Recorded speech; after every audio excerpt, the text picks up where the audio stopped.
Com alegria saudar todo o povo de Deus na paz do Senhor. Está em paz aí, irmão? No coração? Está tudo certo? Alegria na alma? Está certo de que você está no melhor lugar que você poderia estar? Aleluias! Com certeza. E o Senhor tem uma palavra abençoada para a sua vida neste momento. Então abra a sua Bíblia, a palavra de Deus, em Romanos capítulo de número 11. Romanos 11. Chegamos agora de uma outra tarefa e já quero pegar esses jovens aí e falar para eles parar de casar dia de domingo à tarde. Ainda bem que vocês estão aqui, que eu achei que não ia ter ninguém aqui. Tanto de jovem que eu vi ali agora, aqui dessa congregação, né? Mas glória a Deus que ainda ficou uma turmada boa aqui, né? Mas graças a Deus. Palavra de Deus que está em Romanos capítulo 11. Romanos 11. Estava querendo abrir aqui no sermão do casamento, quase que eu prego de novo. Por certo, tem muita gente precisando casar aqui, né? Glória, aí, amém. Gente, aproveita, na hora que fala assim, você já pega logo, né? Mas a palavra de Deus, vamos para outro texto, né? Romanos 11, versículo 33. Romanos 11 e 33. Diz assim a palavra do Senhor, nosso Deus: ó profundidade da riqueza, da sabedoria e do conhecimento de Deus. Quão insondáveis são os seus juízos e inescrutáveis os seus caminhos. Quem conheceu a mente do Senhor? Ou quem foi o seu conselheiro? Quem primeiro lhe deu para que ele o recompense? Pois dele, por ele e para ele são todas as coisas. A ele seja a glória para sempre. Amém. Amém. Você pode mais uma vez orar, falar com o Senhor? Espírito de Deus, nós te bendizemos essa noite. E como, ó Deus, é maravilhosa a tua presença neste lugar. Como o conhecimento do Senhor já tem se manifestado, ó Deus, na tua casa, nesse lugar de adoração, no lugar, ó Deus, de oração, em que a tua igreja se reúne para exaltar o teu nome. Tudo que tem acontecido aqui, Senhor, é para louvor do teu nome, é para reconhecimento da tua grandeza. Mas clamamos a ti, ó Espírito de Deus, que mais uma vez o Senhor tenha plena liberdade e possa nos instruir através da tua poderosa e viva palavra. Nós clamamos o nome do teu Filho bondoso e te louvamos. Amém e glória a Deus. Estamos em seus lugares.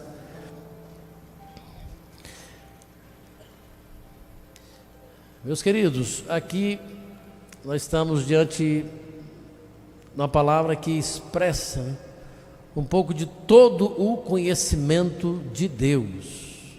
Nós estivemos estudando recentemente sobre os atributos e aqui a gente vê um deles de forma muito nítida, né? A onisciência de Deus sendo apresentada aqui. Interessante que o apóstolo Paulo, quando a gente lê o início desse texto, parece que ele estava escrevendo para nós nesses dias, nos dias de hoje, porque ele usa aqui pelo menos 3 palavras de início aqui, muito buscadas nesse tempo que nós vivemos. Ele procura colocar aqui algo que atrai uma grande parte das pessoas. Ele compara o conhecimento de Deus, ele coloca aqui traduzido através de riquezas, 3 palavras: riqueza, sabedoria e conhecimento. São coisas que o ser humano, ele praticamente passa a sua vida em busca disso aqui.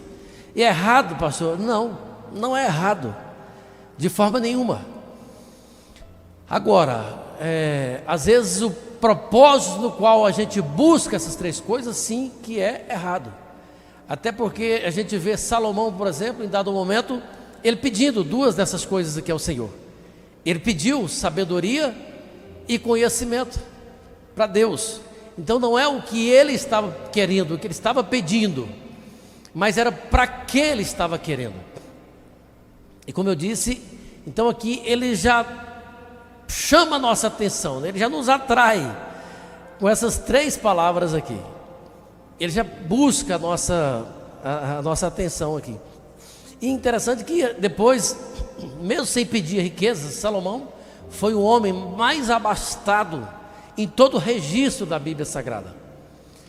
Mas ele coloca tudo isso aqui para tentar expressar a dimensão do conhecimento do nosso Deus.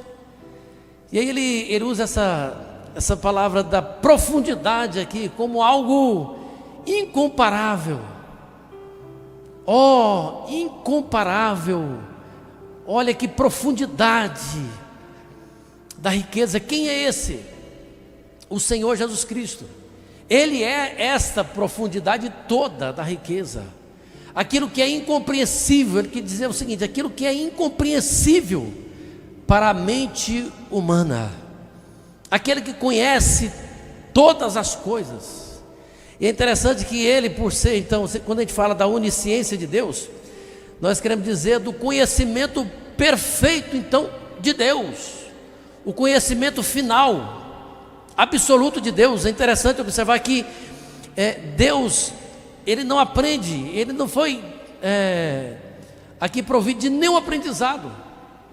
Ele não aprende nada e jamais aprendeu, e é incapaz de aprender algo. Como assim, pastor? Exatamente. Isso é algo que é sujeito a nós. Ele é a fonte de todo o conhecimento. Paulo estava querendo dizer isso, de toda a ciência, de todo o conhecimento de todas as coisas.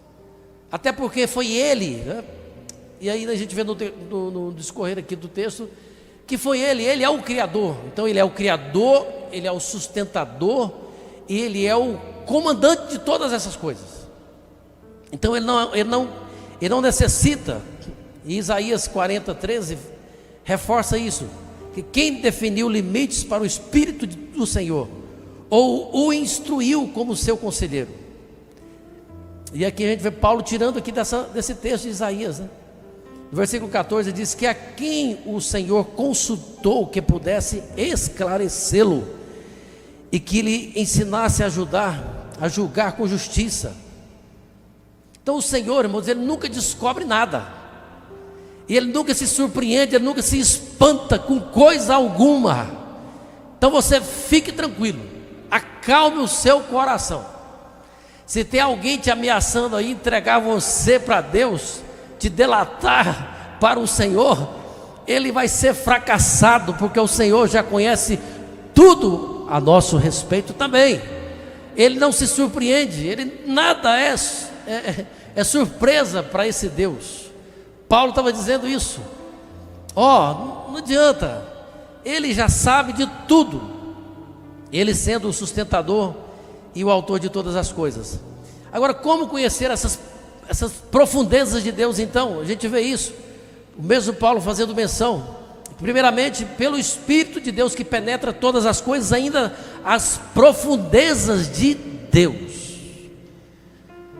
E somente o Espírito de Deus pode conhecer as coisas de Deus. Então nós estamos aqui em busca disso, e eu sou apaixonado por buscar o conhecimento de Deus, através da sua palavra, através da nossa relação, da comunicação que nós temos com o Espírito Santo de Deus, através dos momentos preciosos que o Senhor nos permite estar com Ele, na intimidade com Ele, em oração. E aí a gente vai conhecendo. Deus nos conhece totalmente, pessoal e profundamente. Tem alguém que disse que nós temos mais de 10.000 pensamentos por dia. E o salmista Davi diz que lá no começo, na projeção desses pensamentos, de todos eles, o Senhor já conhece todos eles. Meu Deus do céu. Por isso que tem hora que você começa a pensar alguma coisa, você tem que, na hora, já clama: o sangue de Jesus tem poder, irmão, porque o Senhor já está vendo. Imagina, aquele pensamento que nem o seu esposo pode saber, nem o seu melhor amigo. Não estou falando de alguma ação que você às vezes fica muito chateado de alguém contar algo que você fez. E aí nós precisamos nos preocupar muito mais, não é com quem sabe de alguma coisa que nós fizemos, mas com o Deus que vê todas as coisas, e até mesmo esses pensamentos que nós pensamos de forma até às vezes involuntária. E o salmista Davi diz que nós estamos totalmente despidos diante de Deus. Ainda a palavra não chegou na nossa boca. E o Salmo 139, ele discorre muito bem essa onisciência de Deus. Ele discorre a onisciência, ele discorre a onipresença, que Deus nos acompanha em todos os lugares. Ele discorre a onipotência de Deus. E ele vai falando isso tudo numa relação pessoal, sem que haja ainda nada na nossa boca. Esconder-se alguém em esconderijo, de modo que eu não veja, diz o Senhor. Porventura não encho eu os céus e a terra. E é tão interessante, irmãos, esse conhecer, porque nós temos essa grande dificuldade de conhecer a Deus e principalmente conhecer a nós mesmos.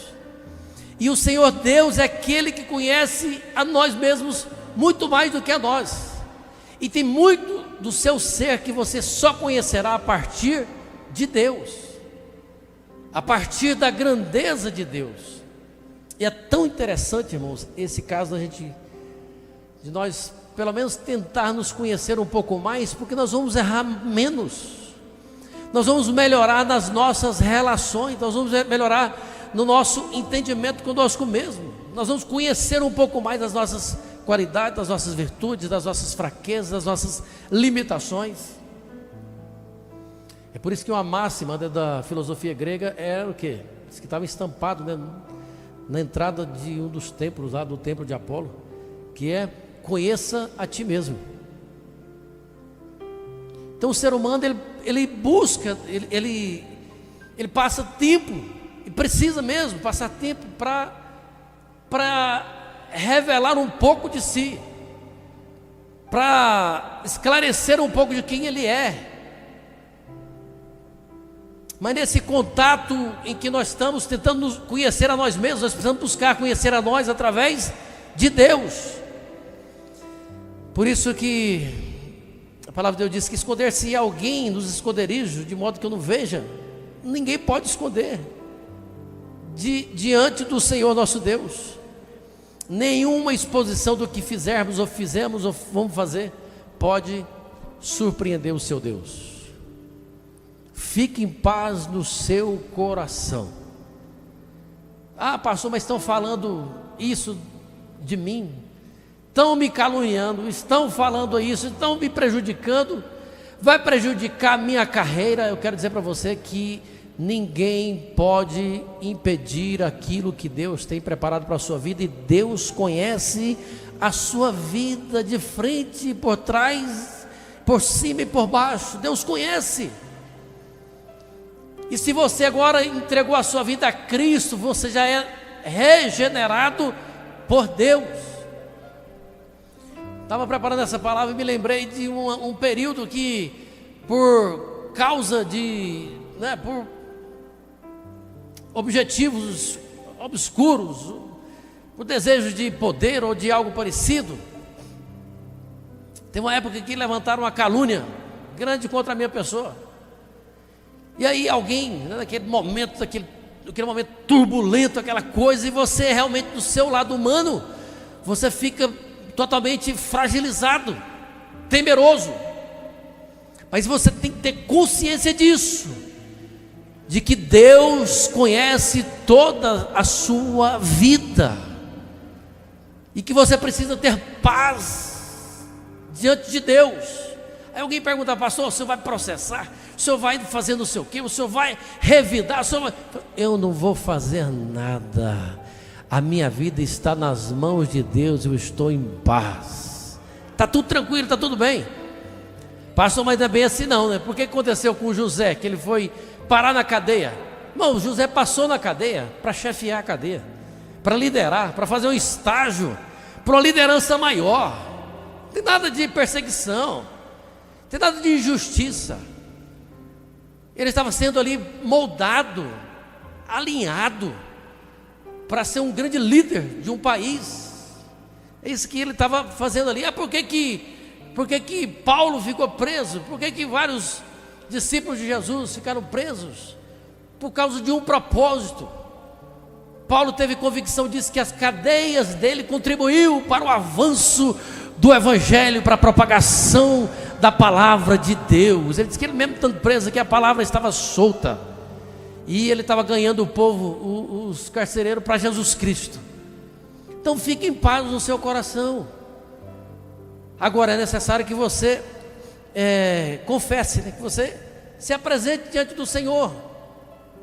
E esse conhecimento de Deus a nosso respeito não é de forma nenhuma para nos expor. Interessante, eu marquei aqui um versículo onde Davi faz menção lá no Salmo 139, que ele fala o seguinte: se eu subir aos céus, ali o Senhor está. Se eu for, né, colocar a minha cama na sepultura, se eu subir com as asas da alvorada, se eu morar na extremidade do mar, olha só que coisa, qualquer um dos lugares, ele diz que ali o Senhor está. Mas está, sabe para quê?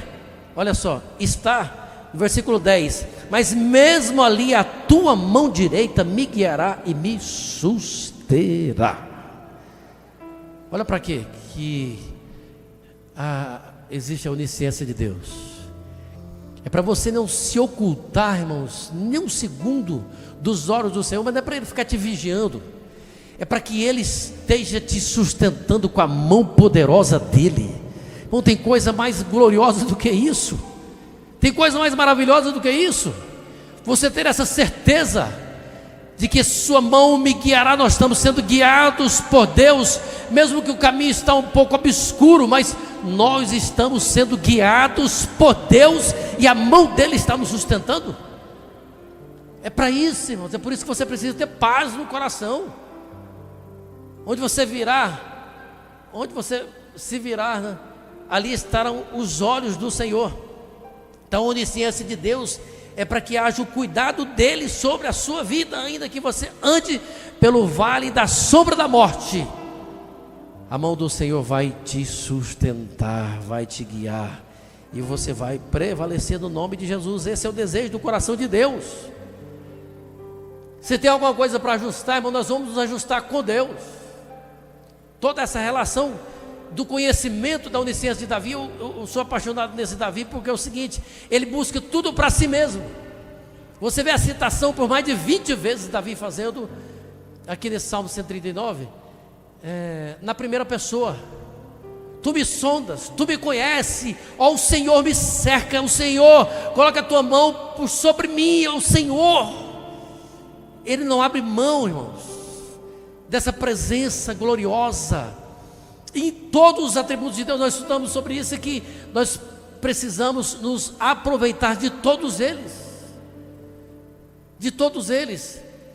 Se nós estamos falando do conhecimento de Deus, nós falamos da justiça, e Ele conhece sim as nossas mazelas, Ele conhece as nossas fraquezas, aquilo que precisa ser mudado, e através da justiça dEle, Ele falou que o homem está condenado, mas Ele mesmo, através da sua misericórdia, da sua infinita graça e do seu amor, o que Ele fez? Ele preparou o resgate para as nossas almas. Então Ele continua sendo tudo ao mesmo tempo. Ele continua sendo justo, ao mesmo tempo que Ele é onisciente, conhecedor de toda a nossa vida. Ele não deixou de ser justo, e Ele continua nos moldando, Ele continua nos advertindo, Ele continua nos corrigindo, porque Ele é um Pai que ama, e Ele nos corrige para o nosso aperfeiçoamento. Então Davi traz toda a ciência de Deus para a sua relação pessoal com Ele. Por isso que Ele pede: ó, esquadrinha-me, esquadrinha o meu andar, sonda-me, Senhor, vê se há em mim algum caminho mau. É o Senhor que vai entrar e fazer as mudanças que precisam ser feitas na minha vida. Por isso que Ele diz que no Salmo 51:10, cria em mim um coração reto, né? Cria em mim um coração puro, renova em mim um espírito reto. É o Senhor que vai criar, não somos nós. Mas Ele se abre, todos nós, quando nós nos abrimos diante do Senhor, nós encontramos um Deus misericordioso. Oh, que coisa maravilhosa que é! E Ele quer que nós caminhemos juntamente com Ele.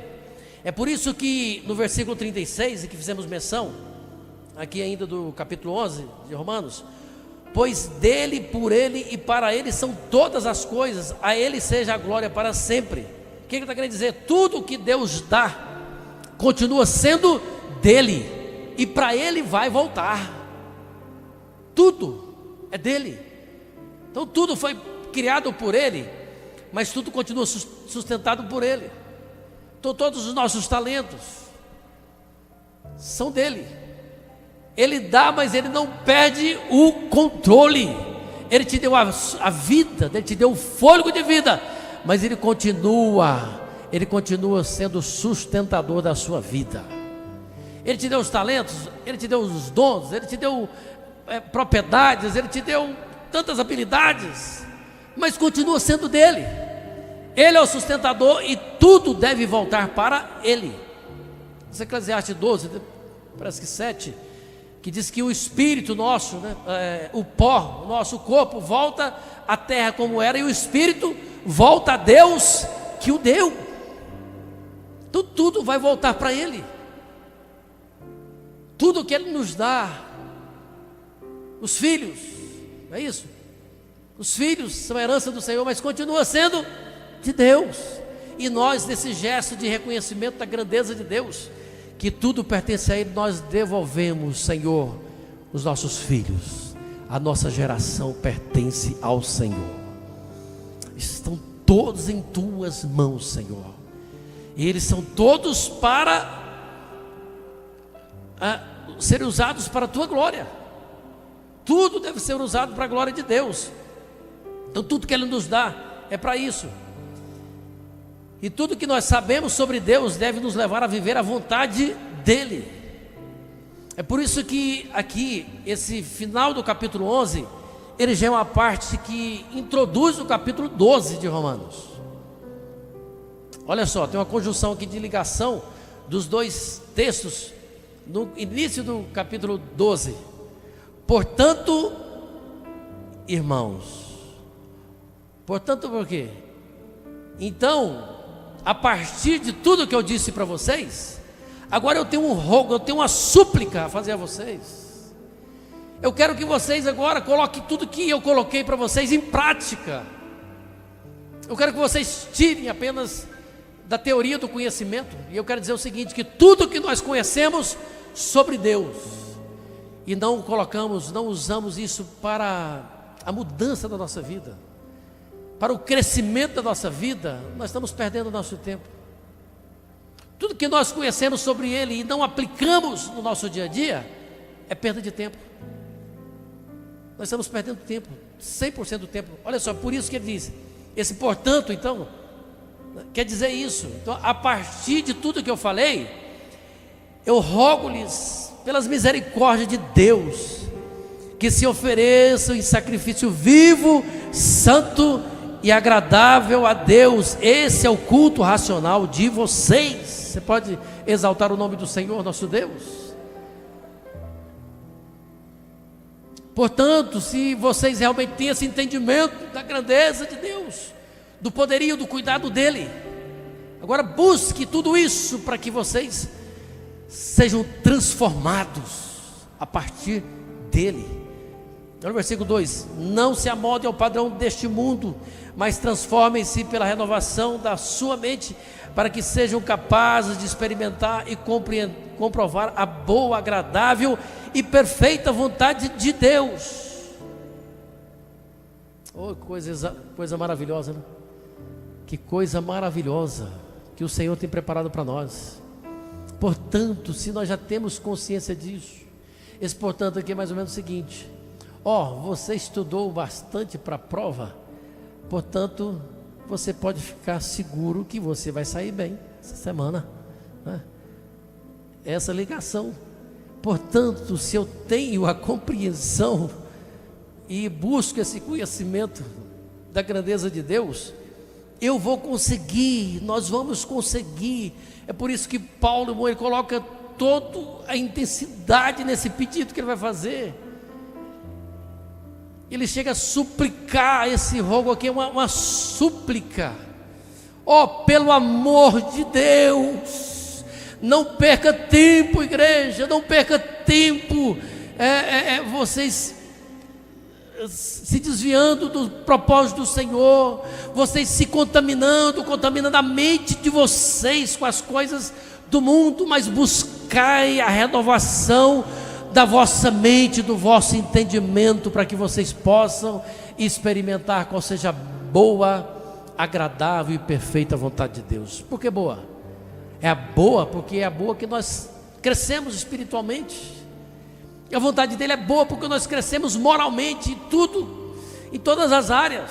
Nós crescemos através da boa vontade dele. Você cresce no seu relacionamento social, familiar, nos seus negócios. Por isso que é boa. É agradável. Agradável primeiramente a ele, não necessariamente a nós, mas é agradável a vontade dele. Diante dele nós nos tornamos agradáveis diante do Deus que nós servimos.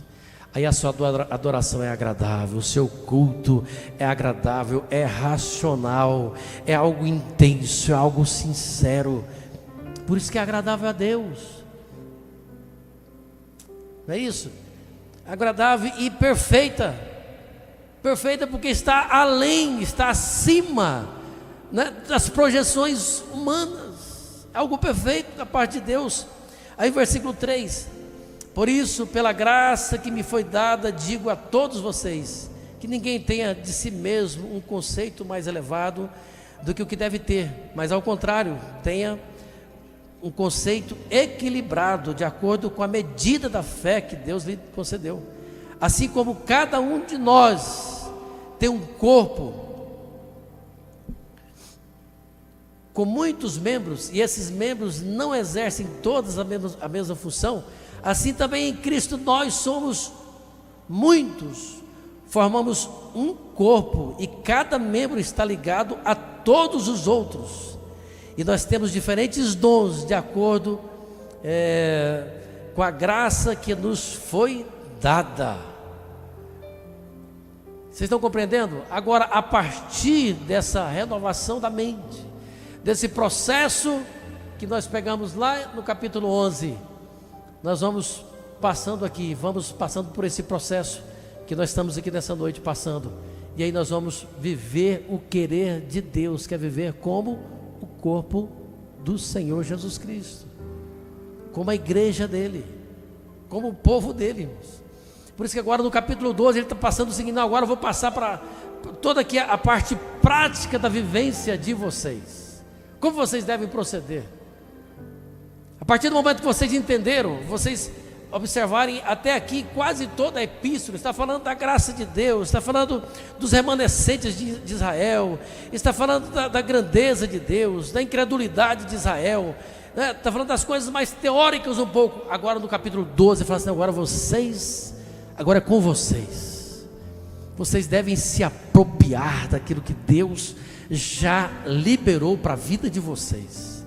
E vocês precisam agora viver nesse gozo, nessa comunhão, nessa vida abençoada. E aí depois ele entra, né, sobre aqui o propósito do amor e na vida prática que nós devemos ter como povo de Deus, como igreja do Senhor.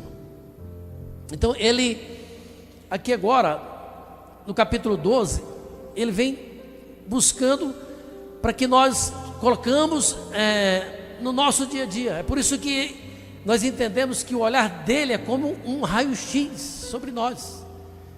Da mesma forma que o raio-x detecta, né, no nosso corpo físico várias situações, ele identifica aquilo que precisa ser moldado.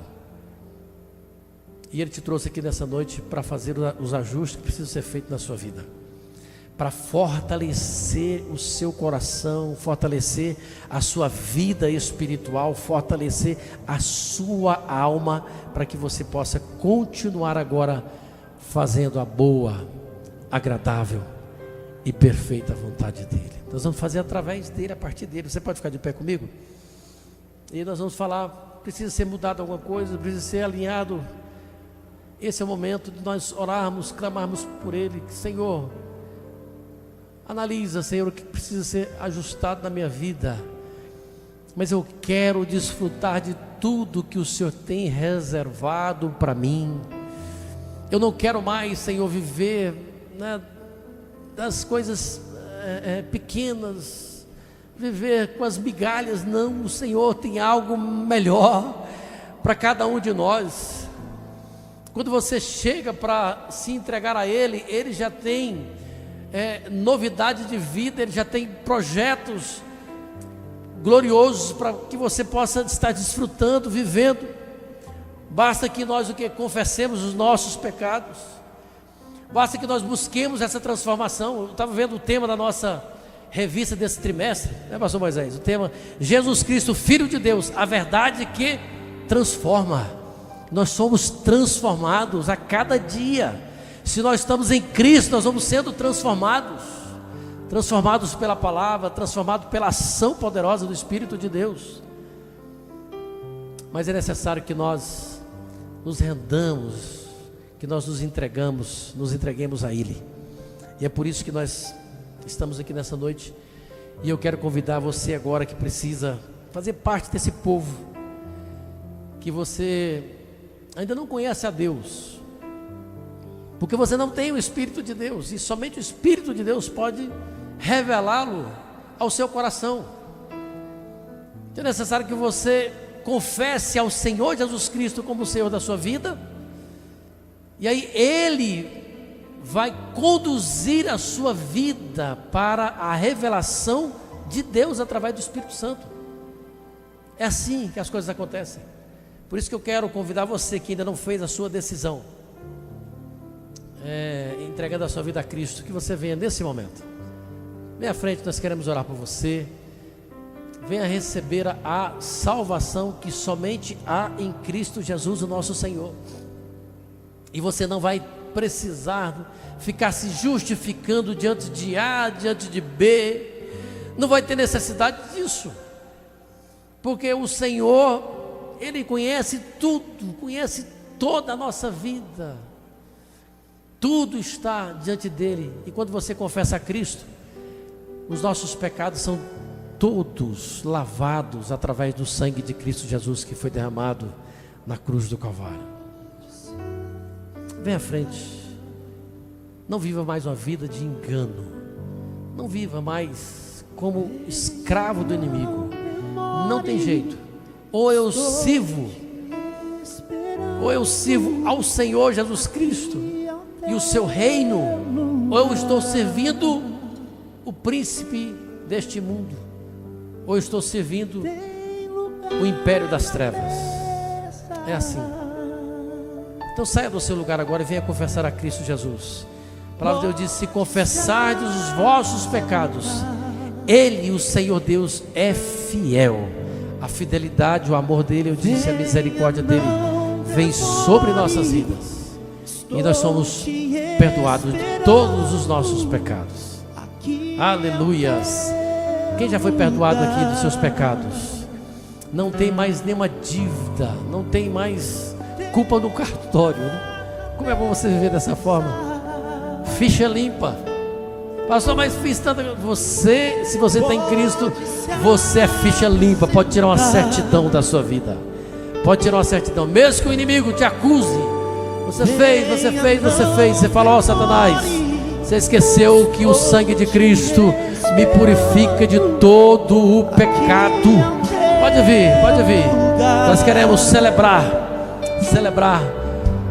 a salvação na sua vida. Pode vir. Onde está você? Venha entregar a sua vida a Cristo Jesus. Você precisa saber que você deve voltar a Ele. A sua vida deve voltar para as mãos de Deus. Por Ele e para Ele são todas as coisas. Onde está a primeira pessoa? Pode vir. Sai do seu lugar e venha à frente entregar-se a Cristo Jesus. Quando nós vamos adorar? Adora, igreja. Nós vamos louvar ao Senhor. Quando nós vamos adorar, vidas se renderão ao Senhor Jesus Cristo. Cadeias estão sendo quebradas, irmãos, pelo poder do nome do Senhor Jesus Cristo. Tá? Cadeias estão sendo rompidas. Pode vir. Hoje é noite de festa. Estou te esperando. Quem Quem está te esperando é o Pai. Exaltado o nome do Senhor, nosso Deus. Ele é o começo. Foi Ele que começou. E aí Ele vai continuar te conduzindo. Porque Ele é o alfa, Ele é o ômega, Ele é o início, Ele é o fim. Que na verdade a sua vida não tem fim. Tem essa vida, tem um fim nessa vida física. Mas muito em breve nós vamos nos encontrar com Ele na glória. E vamos celebrar, vamos festejar. Mas ainda tem lugar. Vem à frente. Louve ao Senhor, igreja. Tem mais pessoas que precisam nessa noite urgentemente se render a Cristo Jesus. Aleluia. Sem demora. Venha à frente. Venha confessar todos os seus pecados a Cristo. E Ele conhece. Ele tem perdão. Ele tem alegria. O exaltado Deus. Aleluia. Pode continuar glorificando que o Senhor, o Espírito Santo de Deus continua salvando. Pode continuar glorificando a Deus. Continua exaltando o nome do Senhor. Tem mais uma filha voltando para os braços do Pai. Aleluia. Tem mais alguns filhos vindo. Exalte ao Senhor.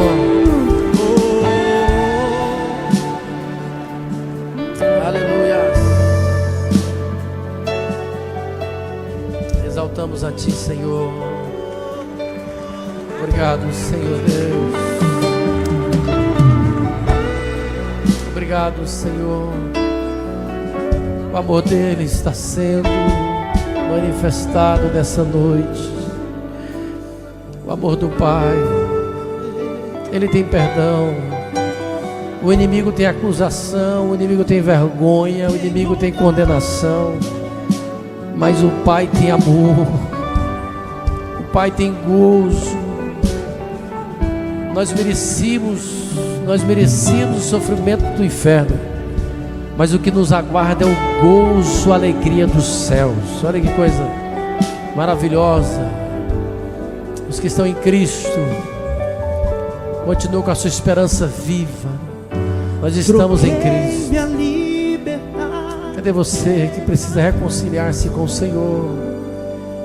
Precisa dar um passo de entrega ao Senhor. Vem à frente. Vem à frente. Corra.